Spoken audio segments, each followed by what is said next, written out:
ఏపీలో red book రాజ్యాంగం సామాన్యుల బతుకులను చిదిమేస్తోంది. వైఎస్ఆర్సీపీ కార్యకర్తల్ని టార్గెట్గా చేసుకుని వేధింపులకు గురిచేస్తున్నారు.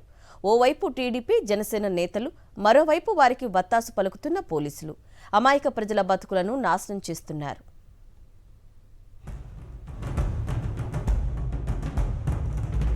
పల్నాడు జిల్లా పెద్దినెమలిపురి గ్రామానికి చెందిన గుత్తా లక్ష్మీనారాయణ వైఎస్ఆర్సీపీ సానుభూతిపరుడు.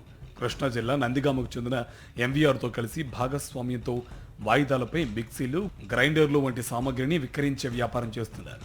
వీరికి ఎంవీఆర్ సోదరుడు హైదరాబాద్ నుంచి కావలసిన సరుకును పంపుతున్నాడు. ఈ క్రమంలో తన భాగస్వామి ఎంవీఆర్ మృతి చెందడంతో ఎవరికి కావలసిన వాటాలు వారు తీసేసుకున్నారు.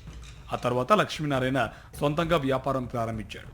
ఎంవీఆర్ కింద పనిచేస్తున్న హనుమంతు, వెంకటేష్, రెడ్డి, సునీల్ వచ్చి తాము కూడా వ్యాపారం చేసుకుంటాం, సరుకు ఇప్పించమని కోరారు. దీంతో లక్ష్మీనారాయణ వారికి కావాల్సిన సరుకు ఇవ్వమని ఎంవీఆర్ సోదరుడికి మాట సహాయం చేశాడు. అప్పుడుకు తాను గ్యారంటీ ఇవ్వలేనని ఒప్పుకున్నాడు. అయితే కొద్ది రోజుల తర్వాత వీరి నుంచి నగదు చెల్లింపులు నిలిచిపోయాయి. దీంతో మొత్తంగా 35 లక్షలు ఇవ్వాలంటూ ఎంవీఆర్ సోదరుడు ఏడాదిన్నర నుంచి లక్ష్మీనారాయణపై ఒత్తిడి తెచ్చారు.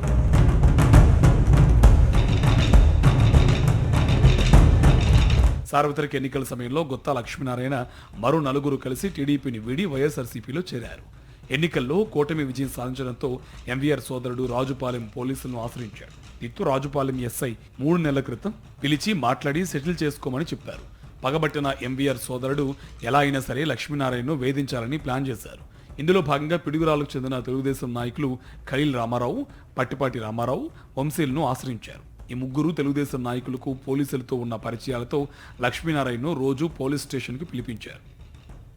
వేధింపులకు తట్టుకోలేక ఏమైనా డాక్యుమెంట్లు ఉంటే డబ్బులు ఇవ్వడానికి రెడీగా ఉన్నానని పోలీసులతో తేల్చి చెప్పాడు లక్ష్మీనారాయణ.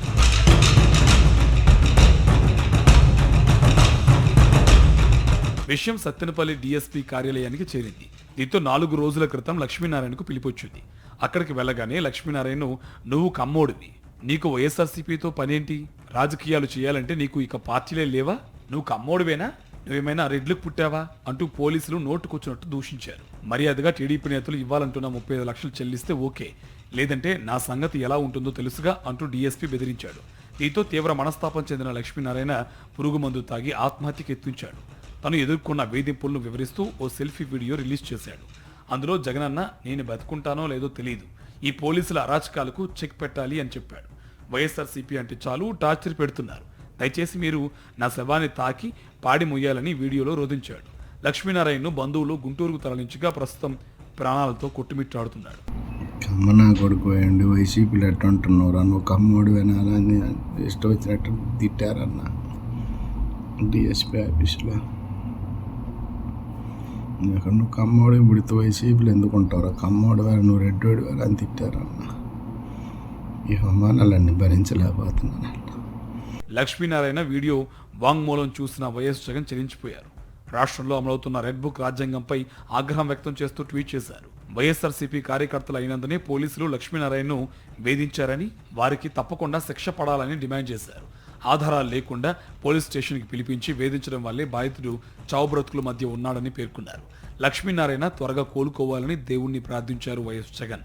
లక్ష్మీనారాయణకు, ఆయన కుటుంబానికి వైఎస్ఆర్సీపీ అండగా ఉంటుందని భరోసానిస్తూ ట్వీట్లో తెలిపారు.